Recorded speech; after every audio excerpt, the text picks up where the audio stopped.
ఆ భవిష్యత్తును మన రాష్ట్రానికి ఉజ్వల భవిష్యత్తును సృష్టించారని చెప్పి తెలియజేస్తూ మన గౌరవ ముఖ్యమంత్రి గారి తిరుగులేని నాయకత్వంలో ఈ 5 ఏళ్లలో మా ప్రభుత్వం చేపట్టిన సంక్షేమ ఆధారిత పాలన వలన మన రాష్ట్రంలో ఆర్థికాభివృద్ధి, మౌలిక సదుపాయాల కల్పన, శ్రేయ రాజ్య స్థాపన జరిగింది.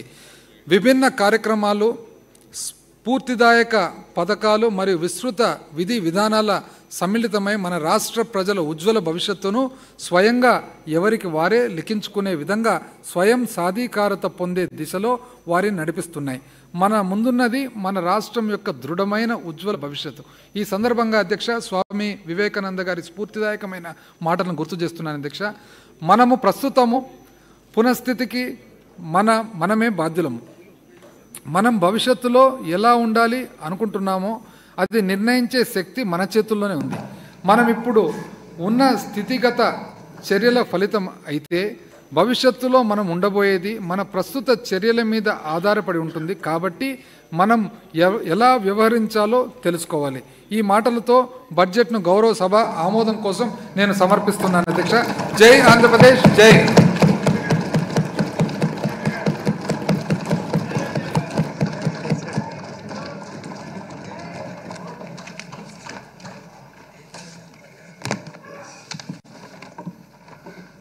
The House is adjourned to meet again at 9 a.m. on Thursday, the 8th February 2024.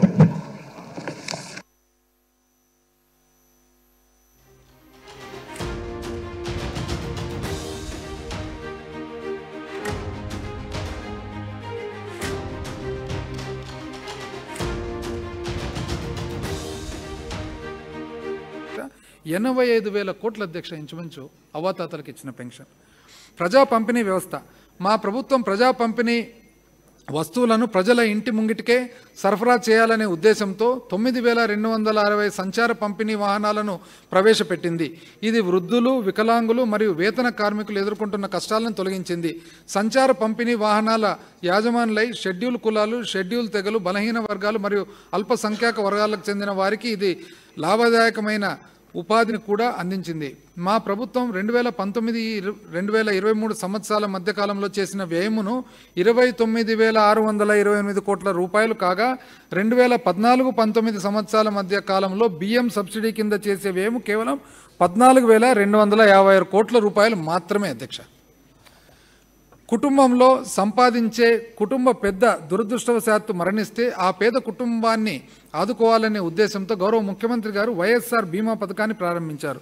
ఈ పథకం కింద 2022-23 ఆర్థిక సంవత్సరం నుండి ఇప్పటి వరకు సహజ మరణం పొందిన 45,000 కుటుంబాలు, ప్రమాదవశాత్తు మరణించిన 4,000 కంటే ఎక్కువ కుటుంబాలకు 650 కోట్ల రూపాయలు సహకారం అందింది. కాపు, కమ్మ, రెడ్డి, బ్రాహ్మణ, ఆర్యవైశ్య, క్షత్రియ కులాల్లో ఆర్థికంగా వెనుకబడిన వారి సర్వతోముఖాభివృద్ధిపై దృష్టి సారించేందుకు మా ప్రభుత్వం ఈ వర్గాల వారికి సంక్షేమానికి ఒక ప్రత్యేక విభాగాన్ని ఏర్పాటు చేసింది. ఈ శాఖ కింద 2019-24 సంవత్సరాల మధ్య కాలంలో 1,15,00,000 మంది లబ్ధిదారులకు 36,321 కోట్ల రూపాయలు ఖర్చు చేయడం జరిగింది.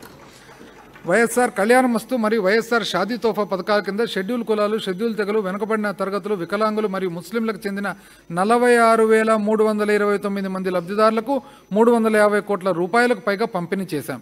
వైఎస్ఆర్ ఈబీసీ నేస్తం పథకం కింద అగ్రకులాల్లో ఆర్థికంగా వెనుకబడిన రెడ్డి, కమ్మ, ఆర్యవైశ్య, బ్రాహ్మణ, క్షత్రియ, వేలం మొదలైన ఓసీ వర్గాలకు ఆర్థికంగా వెనుకబడిన 4,39,000 మంది మహిళలకు 1,257 కోట్ల రూపాయలను పంపిణీ చేయడం జరిగింది.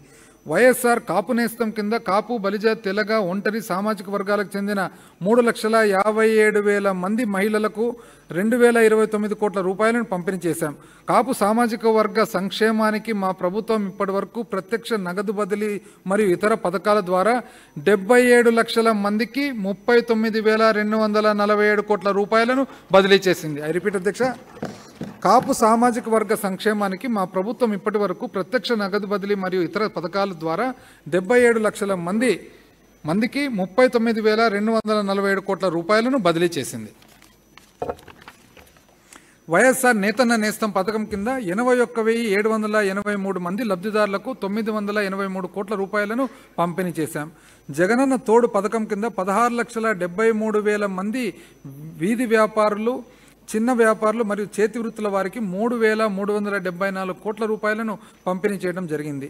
జగనన్న చేదోడు పథకం కింద రజకులు, నాయి బ్రాహ్మణులు, దర్జీ పని వాళ్లకు చెందిన 3,40,000 మంది లబ్ధిదారులకు 1,268 కోట్ల రూపాయలను అందించడం జరిగింది.